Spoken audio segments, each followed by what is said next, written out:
Hello, it's Phillip Taylor from Richmond Green Chambers. I'm talking about a book by Keith Gordon. It's got a long title, Guide to the Tax Treatment of Specialist Occupations. Now, that's quite a mouthful, but it's quite a relevant book for people like myself. I'm a barrister at law, but this particular book by Mr. Gordon covers areas of special interest, such as the work that I do, and how we get dealt with, because we as barristers had a special tax position which was some years ago altered, and as a result it's always useful to know how we are perceived by Her Majesty's Revenue and Customs Service in this modern era.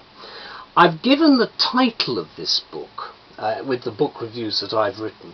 You can see the book here. I haven't actually got it in front of me, but you can see the colour. It's a sort of grey-green type of colour. It's not a particularly big book, but there's a lot of very useful detailed information in it. The actual review has appeared in a number of journals, and it's certainly a book that is well worth looking at. It's the taxing times of the specialist professional who is the subject of this particular work. It's a little gold mine, in my view, of tax information for self-employed people. I've been self-employed for over 20 years, and I've found it very useful, because the day I decided to become self-employed, I didn't have any real doubts, but the position, having had a full-time paid job for most of my life, was quite a change initially. What the book does, and Gordon's aim is quite clear here, it's to answer the questions which one always has difficulty with, and yet you might feel awkward asking it of your, say, your accountant or any other people. So all the answers basically are in the book. Total have actually taken over this title, and you know, they've actually put a bit of thought into the titles they now do publish, and this is one that I really do recommend to people, because the book is put forward as a guide to tax planning opportunities affecting those professions with specialist or unusual occupations. So that's the basic aim. It deals with the pitfalls and the reliefs which are on offer, and it gives the best information in my view, and it actually fulfills the main aim it sets itself. I've put the review in a number of specialist magazines, and the responses have been quite good. There are 19 occupational chapter areas in total, and there are 6 heavyweight appendices which will assist you depending on the type of function you have within your profession. But they're all directly relevant to the specialist careers that we have, which are obviously subject to specific tax rules.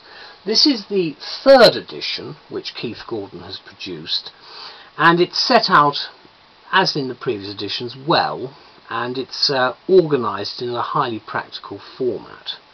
Obviously what he's got for this edition are matters concerning the Finance Acts of 2007 and 8 and the Income Tax Act of 2007. Since that time we've had a very substantial economic crisis which we're still going through, but this book is still of great relevance to those preparing tax returns. What Mr. Gordon's done with this edition is he's added 3 new chapters looking specifically at the role of independent contractors, which is a very useful area, and he reviews the decision in Arctic Systems, which I think is a very useful discussion point. This is the House of Lords decision, sometimes known by the name of Jones and Garnett. What we've got, of course, is because of the changes within HMRC, he's got some commentaries relating to the different occupations as they're now perceived by the revenue, and as I say, it's well worth reading even just for that.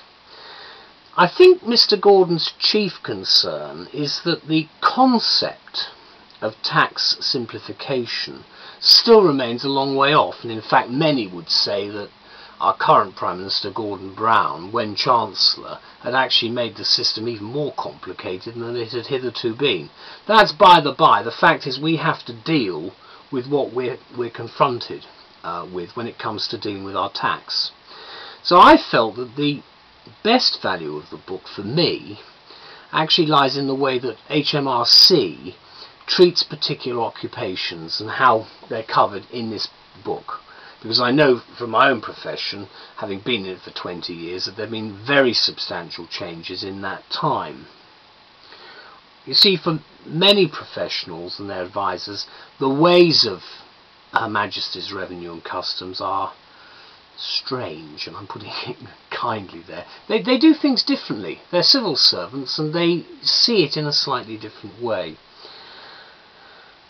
I think I'll leave the final comment to a highly distinguished senior judge, Baroness Brenda Hale, who expressed what is described as a provisional view on the backroom support of Mrs. Jones in the Arctic Systems case.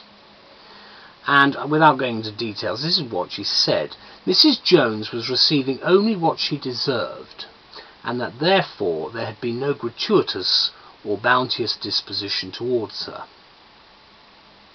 Obviously, what I'm saying when I refer to Lady Hale's comments is that many users of this book will understand and sympathise with Mrs. Jones' position.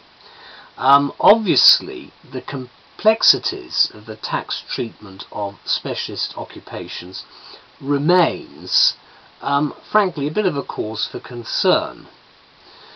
Gordon's Guide, as I'd like to call it, not to be confused, of course, with our Prime Minister Gordon Brown, but Keith Gordon's Guide is a guide that gives us the insights and the experience which, for me as a barrister, with an accountant, I find extremely helpful. I'm most grateful to him for producing this because it looks at the vital tax issues that affect me. They're probably going to be far more important in the future than they've ever been in the past because of the growth of the public sector. So it's something we do need to be aware of because it affects all those important occupational areas of business in terms of people who are both users and advisors. So it's well worth getting. Thank you very much, Total, for producing it. Thank you. Bye-bye.